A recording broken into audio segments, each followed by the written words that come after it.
Hello, good morning my B Com second year student. This is your income tax class और आशा करती हूँ आप सभी लोग अच्छे होंगे, सब कुछ अच्छा चल रहा होगा और सबके घरों में सब कुछ हेल्दी होगा। ठीक है, चलिए इसके साथ ही हम लोग शुरू करते हैं आपकी आज की क्लास। ठीक है, लास्ट क्लास में we already discuss lots of things about की what is the meaning of tax. ठीक है, टैक्स क्या होता है, बेसिकली टैक्स क्यों इम्पोज किया जाता है सरकार के द्वारा हमारे ऊपर। क्योंकि मैंने आप लोगों को एक बात बताई थी कि जो टैक्सेशन है वो बेसिकली आपका सबसे इम्पोर्टेंट सोर्स ऑफ इनकम है सरकार के लिए। क्योंकि आपको पता है सरकार के पास वैसे तो कोई, देखिए जैसे हम लोग कमाने के लिए बैठे हैं, जैसे individual person is earner but the government is the artificial person and definitely उसको कमाने के लिए कोई है नहीं। ठीक है, तो अल्टीमेटली वो अगर डेवलपमेंट करे, क्योंकि सरकार से उम्मीद आपको हर वक्त होती है कि बेसिकली सरकार अब क्या डेवलपमेंट करने वाली है, सरकार ने क्या डेवलपमेंट किया क्या नहीं किया। तो उसके लिए फॉर दैट, ठीक है, सरकार definitely demanded something from the क्या आपका SSC who earn the income. ठीक है, but beyond the exemption limit, क्योंकि सरकार ऐसा नहीं कहती कि एवरी पर्सन नीड्स टू पे, क्या मतलब मैंडेटरी टू पे द क्या आपका टैक्स। सरकार ये कहती है कि एग्जैक्टली आपको टैक्स पे करना है, बट एग्जैक्टली उस बंदे को करना है जिसकी बियॉन्ड द एग्जेम्पशन लिमिट क्या होगी, इनकम होगी। ठीक है ना, तो लास्ट क्लास में ऑलरेडी डिस्कस करते guys definition meaning of the क्या आपका डायरेक्ट टैक्स। ठीक है, मतलब इनकम टैक्स। ठीक है, क्योंकि देखिए सीधी सी बात है, income tax is a part of direct tax. ठीक है, तो हम लोगों को लास्ट क्लास में मैंने आप लोगों को बताया भी था कि बेसिकली जो फाइनेंस एक्ट है वो कैसे बनता है। तो सबसे पहले आपको मैंने बताया था the finance bill presented by finance minister and the recommendation and suggestion considered and changes made to finance bill.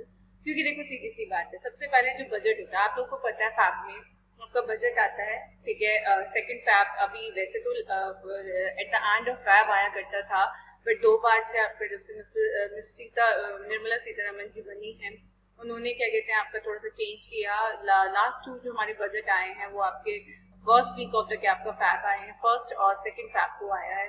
तो अल्टीमेटली जो बिल होता है कि पूरे साल किस तरह से खर्चा किया जाएगा, किस क्या कहते हैं फील्ड को कितना पैसा दिया जाएगा, किस मिनिस्ट्री को कितना पैसा मिलेगा, ये सब आपका फाइनेंस बिल में क्या होता है मेंशन होता है, जो कि फाइनेंस मिनिस्टर क्या करता है प्रेजेंट करता है किसके सामने, आपका पूरे पार्लियामेंट के सामने, मतलब लोकसभा के सामने। एंड देन उसके बाद तक आपका मतलब कितने दिन आपके 75 डेज, डेफिनेटली 75 डेज आपका क्या होता है उसको फुल ऑन डिबेट होता है। आज से 12, अगर आप कभी देखना कि जब फरवरी से आपका बजट आता है एंड देन उसके बाद आपका आज से 12 आप कभी दूरदर्शन पर देखना, जो हमारा नेशनल चैनल है उस पर देखना, आज से 12 रोज आपका एक सेशन होता है जिसे बजटरी सेशन कहते हैं। क्योंकि आपको पता है पार्लियामेंट में 4 सेशन होते हैं, विंटर सीजन, विंटर सेशन, ठीक है, समर सेशन, आपका रेनी सेशन और आपका बजटरी सेशन। ठीक है, तो अल्टीमेटली जो बजटरी सेशन होता है वो आपको 75 डेज तक चलता है, जिसमें आपका फाइनेंस बिल के ऊपर डिस्कशन होता है। क्योंकि फाइनेंस बिल में ना केवल ये बताया जाता है कि कितना कितना पैसा किस किस मिनिस्ट्री को दिया जाएगा, बल्कि ये भी बताया जाता है कि एग्जैक्टली कितना कितना टैक्स किस किस के ऊपर चार्ज किया जाएगा। तो आप खुद सोचिए, अगर ये वाली बात, क्योंकि देखो अगर टैक्स घटाया गया है तो definitely public will happy and क्या आपका public will be happy, but still some time the क्या आपका taxation rate is also increase by the government. It's depend on the government policy की गवर्नमेंट क्या करने वाली है आगे, तो उसके लिए टैक्स को हटाने की जरूरत है, बढ़ाने की जरूरत है। तो जो भी आपका टैक्स घटाया जाता है, ठीक है, या बढ़ाया जाता है, तो घटाने पर तो कोई डिस्कशन नहीं होता, पर बढ़ाने पर क्या होता है आपका डेफिनेटली पूरे के पूरे 75 डेज डिस्कशन होता है। पहले आपका वो लोकसभा में डिस्कशन होता है and then after that matter will क्या आपका वंस तक आपका लोकसभा विल अप्रूव करके आपका बजट, तो इट विल क्या क्या कहते हैं आपका कम इनटू द क्या आपका फील्ड ऑफ ये राज्यसभा, फिर राज्यसभा में डिस्कशन होता है एंड देन आफ्टर क्या कहते हैं उस पर प्रेसिडेंट के अप्रूवल मिलते हैं and then after finance bill become the क्या आपका फाइनेंस एक्ट। सबसे पहले पार्लियामेंट की अप्रूवल, फिर प्रेसिडेंट की अप्रूवल और उसके बाद क्या होता है आपका फाइनेंस बिल फाइनेंस एक्ट बनता है। तो ओवरऑल 75 डेज लगते हैं जब एग्जैक्टली आपका फाइनेंस बिल फाइनेंस एक्ट बनता है।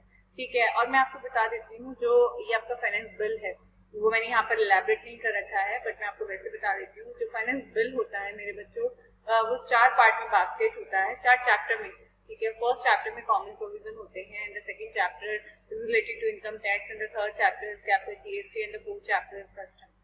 ठीक है, तो अल्टीमेटली इन 4 चैप्टर्स में आपके चारों चैप्टर्स में क्या होते हैं आपके अलग अलग टैक्सेशन रूल्स होते हैं। ठीक, कॉमन प्रोविजन तो किसको कितना कितना दिया जाएगा, इनकम टैक्स रिलेटेड होते हैं, जीएसटी में जीएसटी से रिलेटेड होते हैं, डायरेक्ट टैक्स एंड कस्टम में कस्टम से रिलेटेड होते हैं। एंड देन उसके बाद फिर क्या कहते हैं आपका जो इनकम टैक्स है उसके अंदर 4 पार्ट होते हैं। फर्स्ट पार्ट में आपका करंट ईयर के टैक्सेशन रेट होते हैं जो आपके ऊपर एप्लीकेबल होते हैं फ्रॉम द आपका 1 अप्रैल ऑनवर्ड्स। फैब में आपका बजट आता है एंड 1 अप्रैल से जो आपके बजट में टैक्सेशन रेट दिए हुए होते हैं प्रैक्टिकली वहाँ पे इम्प्लीमेंट होने चालू हो जाते हैं, ठीक है। एंड देन उसके बाद सेकंड पार्ट में आपके टीडीएस के रेट होते हैं, ठीक है। एंड थर्ड पार्ट में आपके एडवांस टैक्स के रेट होते हैं एंड फोर्थ पार्ट में आपके एग्रीकल्चर के रेट होते हैं, ठीक है। तो जो टीडीएस के रेट होते हैं वो बेसिकली एक एम्प्लॉयर के लिए होते हैं कि once when you give the salary to your employ या फिर जब भी कोई बंदा किसी को इनकम देता है तो उस जो इनकम देने वाला जो प्रोवाइडर होता है, इनकम प्रोवाइडर होता है, उसके लिए जरूरी हो जाता है क्या करना, आपका टीडीएस का डिडक्ट करना उसकी इनकम पे से। मतलब जितना उस बंदे के ऊपर टैक्स बैठता है, ठीक है, उतना बंदा वो जो टीडीएस प्रोवाइडर है जो मतलब क्या कहते हैं इनकम प्रोवाइडर है वो क्या करता है उस पर टीडीएस काटता है। ऐसा क्यों है मैं बता देती हूँ। देखिए बैंक है, बैंक बहुत सारे लोगों को इंटरेस्ट देता है, क्लियर हो गया। अब एक बात सुनिए, बहुत सारे लोगों को इंटरेस्ट मिला, कोई छुपा जाएगा, कोई कुछ कर देगा, कोई कुछ कर देगा, तो उन सारे लोगों को ट्रेस करना मतलब गवर्नमेंट के लिए not easy for the government.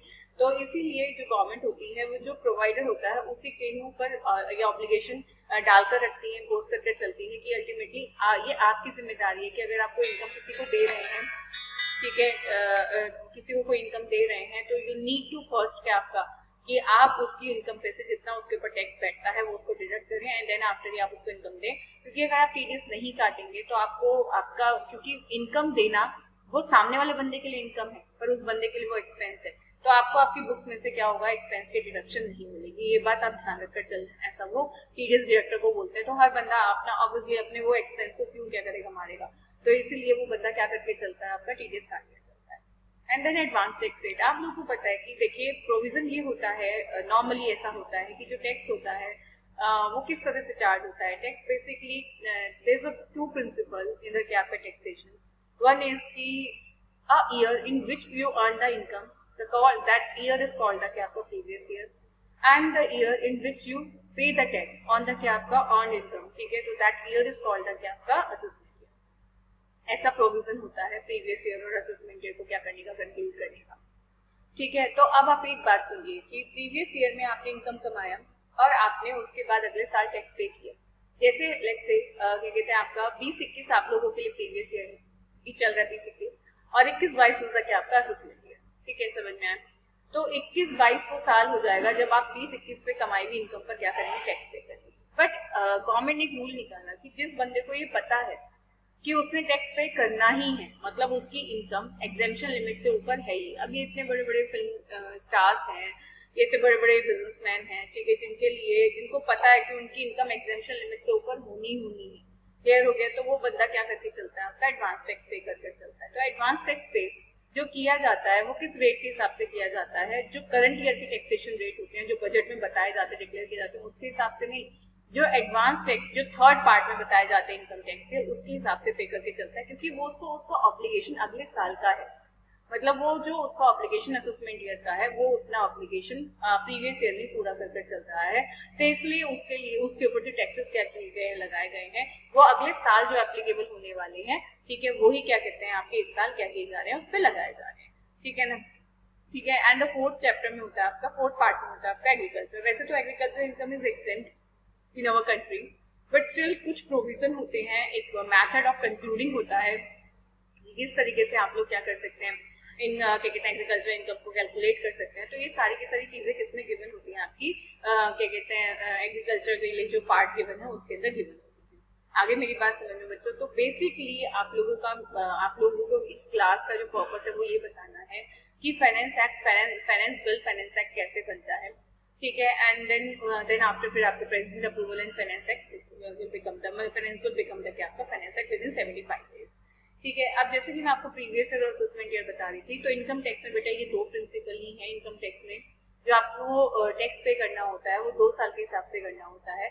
Previous year and आपका असेसमेंट ईयर। प्रीवियस ईयर ये ईयर इन विच क्या आपका असेसी अर्न का इनकम, बिल्कुल, क्योंकि यू नेवर नो कि एग्जैक्टली आप कितनी इनकम अर्न करने वाले हो। क्या कई बार क्या होता है कि आप किसी साल बहुत अच्छा कमा लेते हो, किसी साल नहीं इतना अच्छा कमा पाते हो।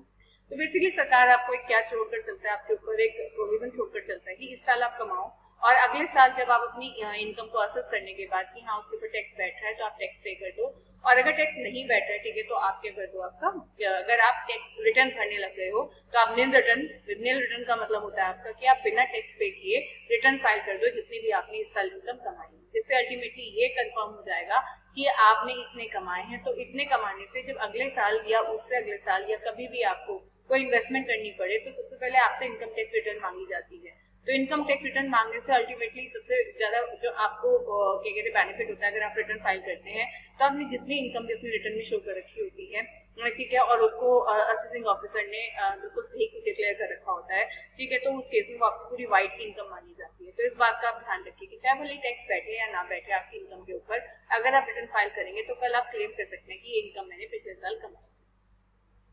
ठीक है, तो ये बेसिकली हमारा ओवरव्यू ऑफ क्या आपका फाइनेंस एक्ट है। ठीक है, अब आपने देखा कि कैसे होता है effective date of amendment in finance bill, direct tax and direct tax, usually date of notification of the budget और इन द फाइनेंस एक्ट।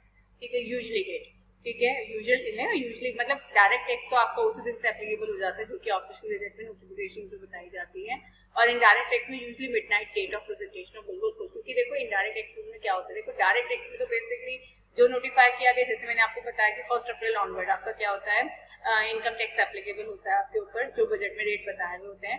और इनडायरेक्ट टैक्स में अगर रेट घटते हैं, ठीक है, तो आपके जब फाइनेंस एक्ट बन जाएगा तब से एप्लीकेबल होंगे, बट अगर रेट बढ़ते हैं तो जिस दिन आपका बजट आता है उसके अगले दिन रात को 12 बजे से क्या हो जाता है, ये चालू हो जाता है आपके ऊपर लगना। और अगर मान के चलिए कि जब फाइनेंस एक्ट बना और उसमें वो जो बड़े हुए रेट थे वो घट जाते हैं, ठीक है, तो इस बीच में जिसने भी टैक्स पे किया हुआ होता है वो क्या कर देता है, उसको वापस कर, मतलब उसको उसको उसको रिफंड मिल जाता है उसको सरकार से।